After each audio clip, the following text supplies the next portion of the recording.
video is brought to you by Skillshare. Hi, I'm Shoestring Jane. Welcome back to my channel where I talk about all things thrifty, frugal and money saving. And today I thought I would look at some things that I have done and put into place that I think will help me to get through an upcoming recession, and maybe they can help you too. And I mean, I'm not saying there's definitely going to be a recession, but it does seem like all the experts are predicting there will be. I was reading in The Independent in the week that they were saying that economists are saying we're going to have a really deep recession that will last probably until the end of June next year in the UK. So why does it matter really if we have a recession? It matters because people lose their jobs, there are layoffs, small businesses go bust.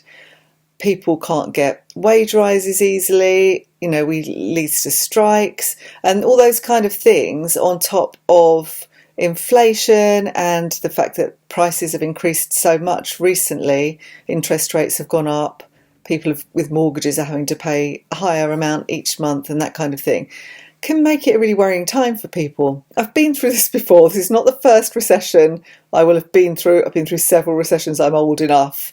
When I bought my first house, it was in the it was in the late 80s, and there was a massive recession going on. Interest rates went through the roof, and I was lucky that I came out of it relatively unscathed.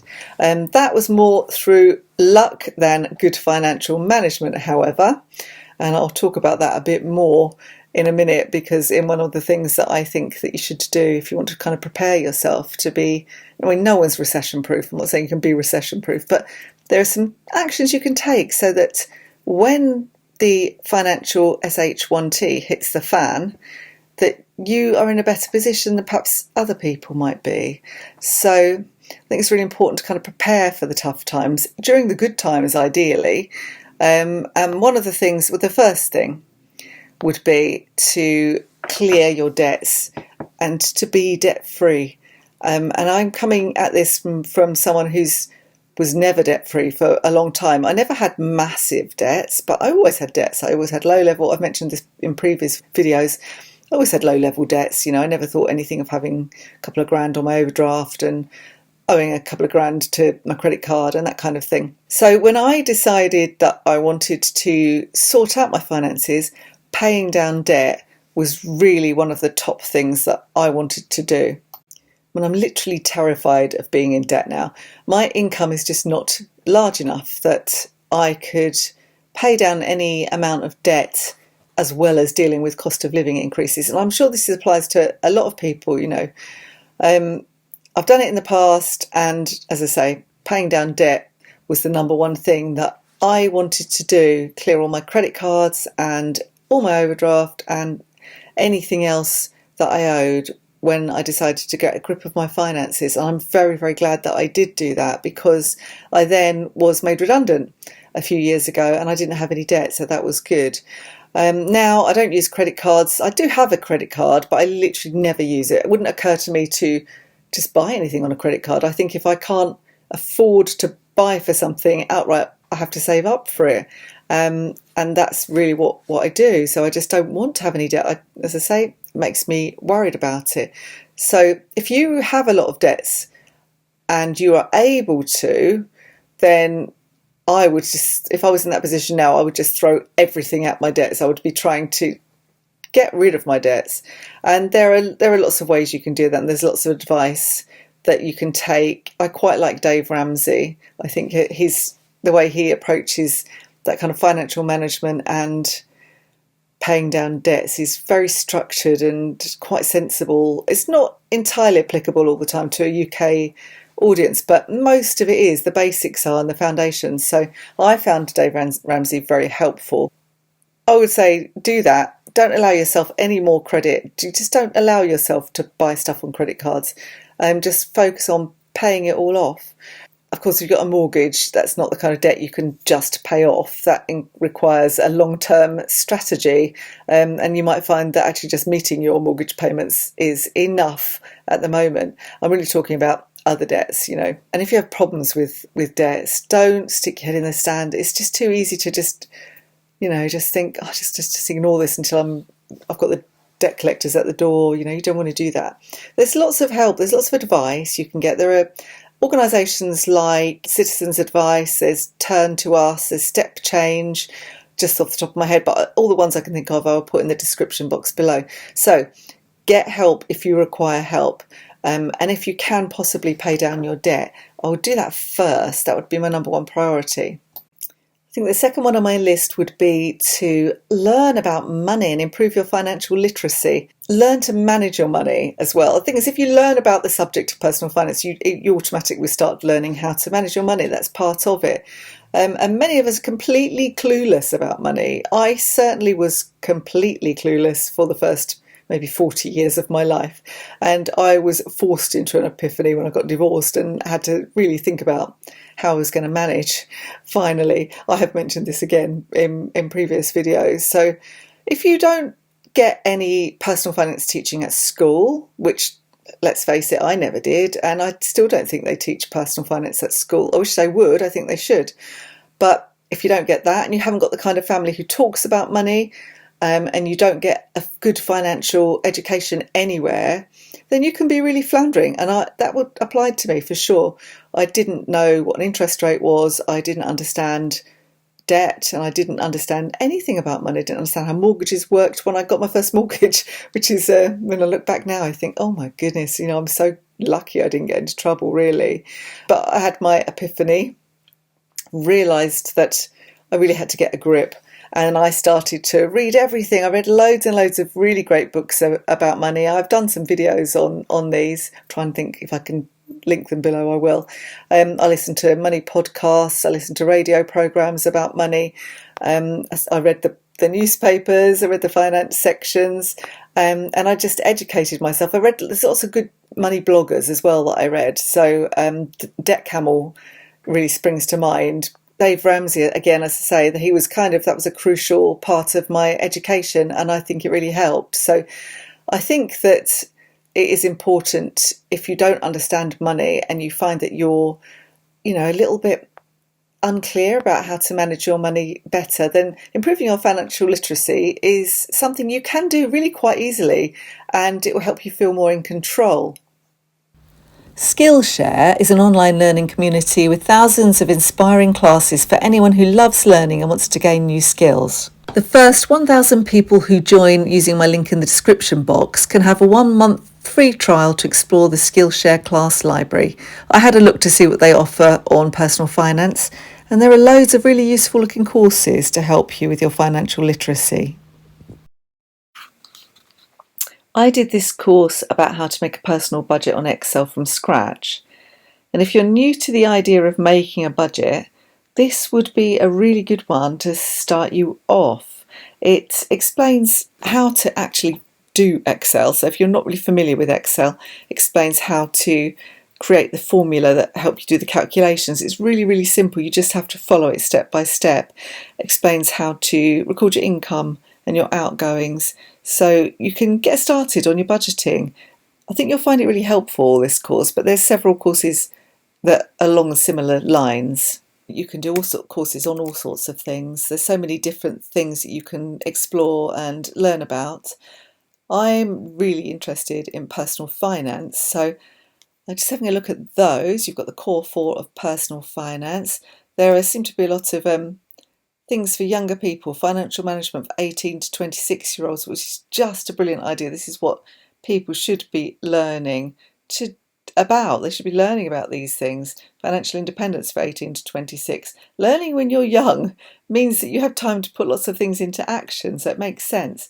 There's personal finance, achieve your financial goals. Personal finance for beginners here. There are lots and lots of different ways. Well, this is a good one, the 50-30-20 rule about saving. Personal finance, financial literacy concepts and savings basics. That looks like a good one as well. But, you might want to do, let's have a look at something else. You might want to do gardening courses. I want to do gardening actually because I've got a new garden. I'm about to move house and I want some good ideas. So we've got gardening for beginners, the gardening calendar, what to do each month in the garden, that's quite good. simple hacks to make gardening easier. As you can see, there are plenty of different gardening courses and lots of different hobby courses, courses to help you relax, courses for self-development, to give you the skills to progress in your chosen career, all kinds of things. The course I did was Personal Budget Excel Sheet from Scratch by Cal Hislop, and I chose that one because although I do keep a budget, I keep it on paper, and I wanted to find the best way to reproduce that on my laptop, so that was quite helpful for that. The third thing on my list that you can do to help yourself when there are difficult times ahead financially would be to build an emergency fund. So this is something that I did quite early on. I didn't actually finish paying my debts off before I started building my emergency fund. I managed to save £1,000 initially. So that helped through small crises, like, the fridge broke down was one of the things that happened. So I had to spend £300 on a new fridge. And it could be anything like that, minor car repairs, an unexpected vet's bill, that kind of thing. If you've got an emergency fund, then you don't have to borrow. You don't have to take out any more debt in order to deal with that crisis. So it's really good if you can do that. And then the next step would be to try and build on that. So you've got 3 to 6 months of living expenses. Should, the worst happen and you find that you can't work for any reason, or you lose your job, or, all these things happen, life happens, life gets in the way. So build an emergency fund. I think that's really important to do if you possibly can.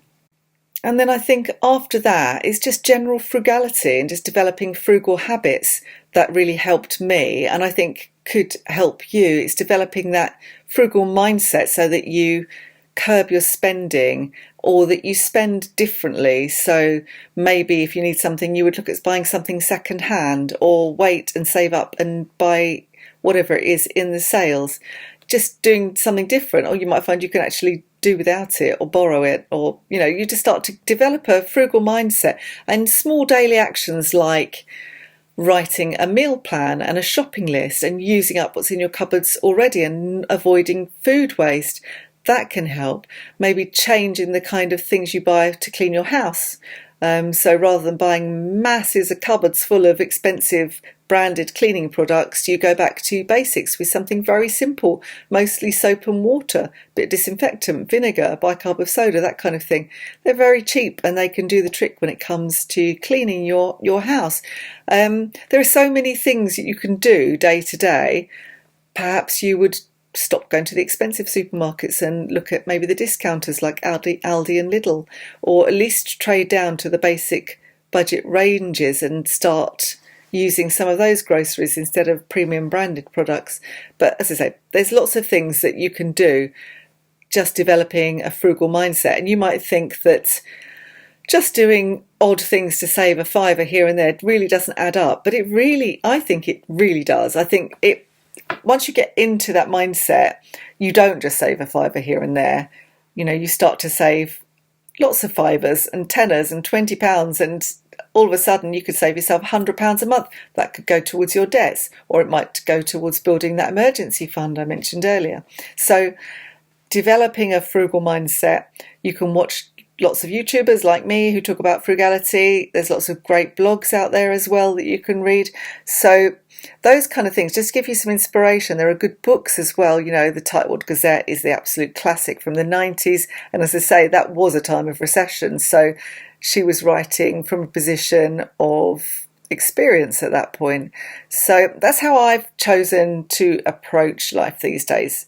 And those things make me feel that I can handle an upcoming recession. Even though I don't earn a huge salary, I feel like I fairly confidently will not get myself into trouble. So what have you done? Are there things that you can share in the comments below?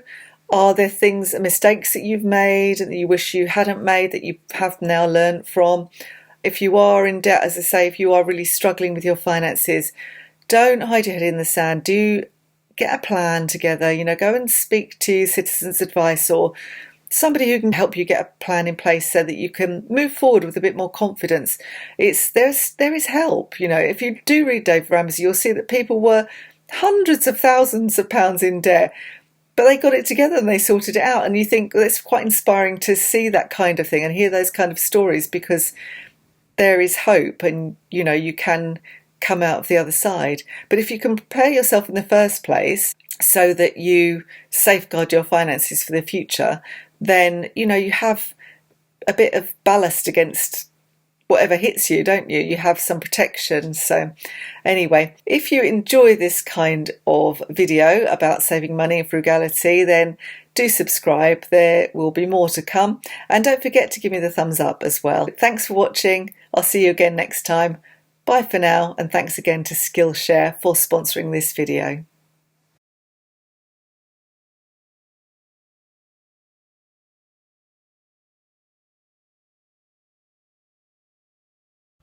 The course I did was Personal Budget Excel Sheet from Scratch by Cal Hislop, and I chose that one because although I do keep a budget, I keep it on paper, and I wanted to find the best way to reproduce that on my laptop.